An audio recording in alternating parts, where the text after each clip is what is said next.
Certain politicians and the media use the term muscular liberalism. That's just another word for racism and Islamophobia.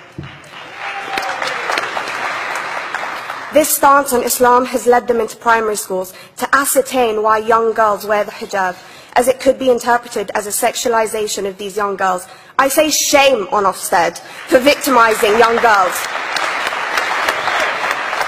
for choosing to wear religious articles of clothing.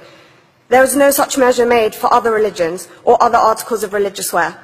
This stance has other ramifications. It signals to the British public and emboldens groups such as EDL, BNP and other fascist and racist groups that women are oppressed by Islam, are made insubordinate to the men that supposedly forced them to wear it, and that it is the job of the British state to liberate us.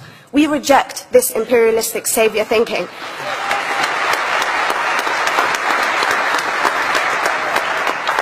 And I am here to state for all people who choose to practice their beliefs openly that we are not oppressed by our faith. Islam is not one homogeneous block. There are Muslim women who do not wear the hijab, and that is their interpretation of their faith.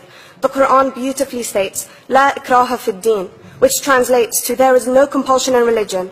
My faith has given me the right to choose 1,400 years before the Universal Declaration of Human Rights told me I could. A fun fact for your conference. My dad didn't want me to wear the hijab. I chose to.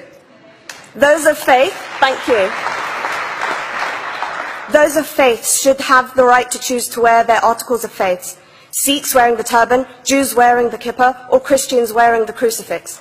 Practicing my right to freedom of expression through the hijab empowers me and other women like me to know that we are able to make decisions for ourselves. Through the hijab, women like me feel empowered to overcome the social expectations of sexualization that is relevant and has currently resulted in many cases of anxiety and worse. I can speak for myself and others like me.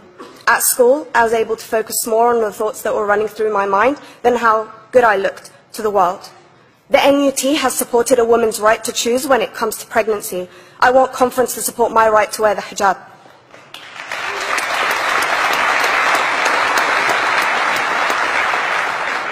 How I choose to practice my faith is clearly displayed for all to see. This makes me the target of hate crime. The level of racist attacks on Muslim women is disproportionate to any other oppressed group in British society because we are an easy target. This decision by OFSTED has ramifications beyond the school gates and must be seen in the context of increased attacks on the Muslim community and perpetuates the outdated notion that Muslim women are victims.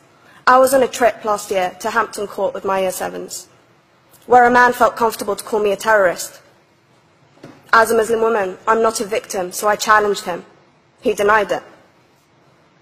I'm sure you've heard of the Punish a Muslim Day. It's been spoken about a few times already this morning. And as a Muslim, I'm actually quite optimistic. They're trying to limit it to one day. That's 364 less than normal.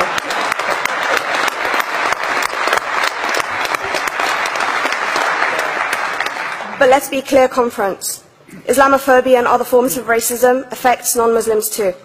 If we don't challenge this stance as a collective, we may turn into a society like France, where women are forced by the law to choose between their faith and their education, their faith and their right to work in the public sector, their faith and their right to enjoy a day out by the seaside with their families. I want to end by stating that I came to this country as an 8-year-old refugee. We are Palestinians, forced out of our land in 1948. We lived in third world conditions, similar to those in Calais for 60 years.